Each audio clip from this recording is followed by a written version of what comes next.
How are we? Good? Oh, wow, that's a nice picture. That woman. She's got clothes on today. There's another picture of me somewhere at the ladyship stand and I've got no clothes on there. Don't worry, there's this one coming up in a minute, the before and after. No sneak looking, we're going to wait till we get there.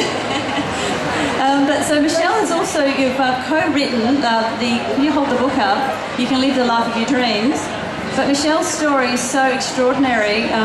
We have our self-discovery, it's a day of self-discovery at the Perth Zoo, and Michelle comes along and she talks about her story for about an hour because it's so profound, so amazing. But we don't have an hour, but if you can give us a bit of a rundown of a summary about what it is how did you discover your life purpose and what made you a world champion? What was that kept you going? Okay, so just a little snapshot.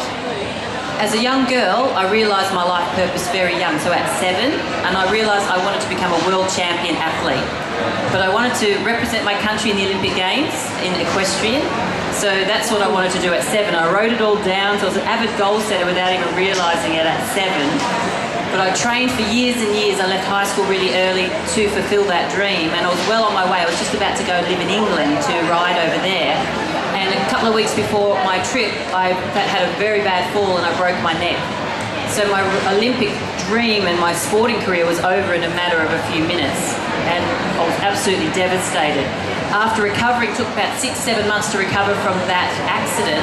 I fell into a very, very deep depression, very, very deep. And I actually became, within about 12 months, I was a binge drinking alcoholic. And I did that for years and years and years. So I abused my body for about 10 or 12 years with alcohol, cigarettes. I was just trying to damage my body because I felt my body had let me down. It didn't allow me to fulfill my life purpose that I had set for myself from a little girl. So I was in a terrible way for many, many years. And then after years and years of that, I hit rock bottom when I had a severe car accident. I rolled my car about 3 or 4 times. I just about killed myself.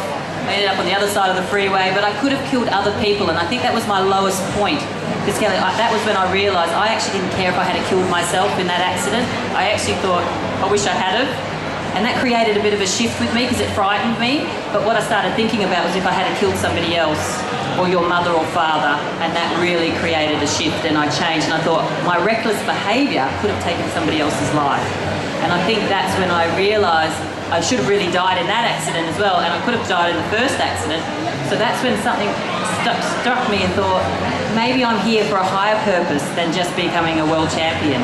Do you know what I mean? Did you always ask those questions about, like, who am I, what is my life purpose? Did those kind of questions come in, or was it just, I want to be a world champion? Well, it came in, I wanted to be a world champion when I was little, but after that severe car accident, I'd already broken my neck, so I had a severe accident. Then the second accident, that's when it shifted, and I thought, I'm here for a higher purpose than just becoming an athlete. To inspire, obviously, all of us, to get a good body. Yeah. Let's have a look at this. These are some of the, I wish I had some more photos, but this is how we ended up. But how long did it take you for the transformation from here to here? Well, my story didn't, like I say, after the car accident, I got onto a better pathway, started looking after my health, and I thought to myself, I'm going to become the healthiest person possible. So I went from one extreme, alcohol, depression, to the healthiest person possible. And I adopted a plant-based diet, went down the holistic path, and I had heart surgery. I had to have open heart surgery as well that was the third battle I had. Was that part of this process? Before this one, yes. Oh, okay. So I had open heart surgery and was told I'd never exercise, I'd never have children, all these type of things. And I thought, my goodness, this is the third time I'm being told. But what I did is I didn't take no for an answer, and there's always another way. If you believe, you can achieve, yeah? And I adopted this high vibrational food and live plant-based diet.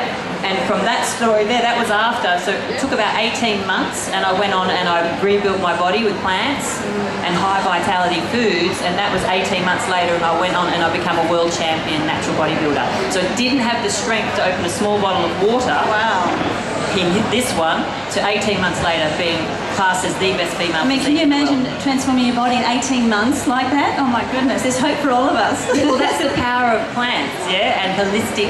But Michelle's the queen of green smoothies. Yes, aren't you? I am. So if you want to inspire live workshop, she just takes over your kitchen like she's done with me, and it's just unbelievable. I mean, normally I've always eaten junk food and white bread and sugar and all the horrible things that I feel like just terrible all the time, and my energy goes. But Michelle walks into your life and it's all gone, and then you're onto the juices, and it's literally like Felt the shift like you said, like your body's starving of nutrients, and it's not just filling the hole. Like, you know, if you're hungry, you just go and get some chips or bread, or you shove food in your body to fill a hole. But now Michelle's saying about it's all about the nutrients when your body is starving. So if you fill up the nutrients in your body, then you don't starve your body anymore. And now I'm happy to have a green smoothie. I don't need to have sandwiches and rolls. I have 2 green smoothies. You're looking amazing, mind you. I'm looking at you going, oh, it's just, I can feel the vibration.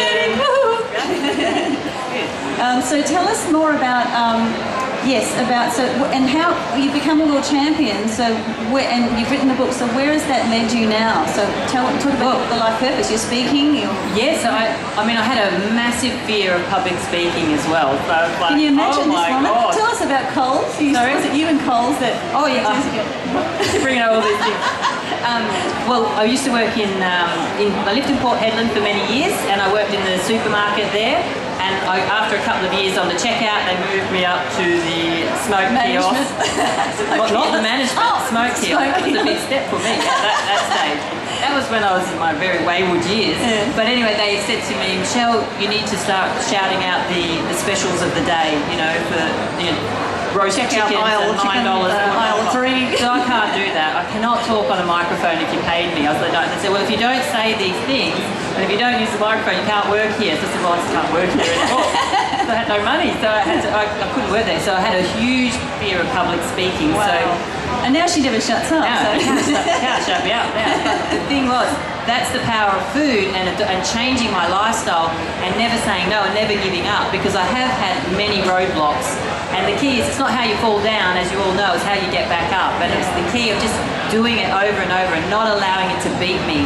But I had a really strong why, and my why was I really wanted to achieve that life purpose from a little girl becoming a world champion.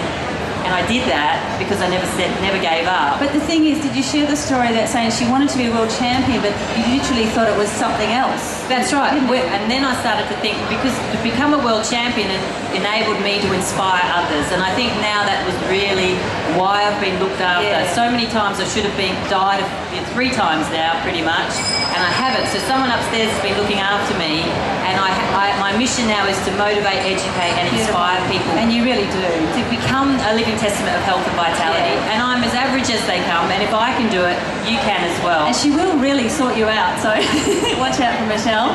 But thank you, Michelle. Do you have a special offer or gift or anything at all for the audience today? Yeah, I mean, this book is fantastic. I co-authored it with 9 other amazing authors, and it's an amazing 10-week program, and it looks at your whole life. So it's not just about the food, and it's not just about the training. It's about everything. So this book, it's a great price. It's $25, and I'll be at your stand. Yes. And anyone that buys that will get an hour consult with me. So we can discuss your food, nutrition, and a consult with me is $150. Yeah, so it's huge. So you've got to take advantage of it. Also, Michelle will be at our Perth Zoo Discovering Your Life Purpose workshop 24th of November on the Sunday, and for about 90 minutes, and you'll be doing your little cooking show with green smoothies. Yes. And showing us how to eat with raw food, fruit and vegetables. Yeah, I'll teach you what we need to do and put it together really quick, tasty, because we're all busy. Can't be standing in the kitchen all day, so you've got to have the right equipment. The lemon zinger. And I'll give you the right tools. And I'll give you the inspiration. Thank Go you, green. Yeah. Okay. So thank you, Michelle. Thank you very much.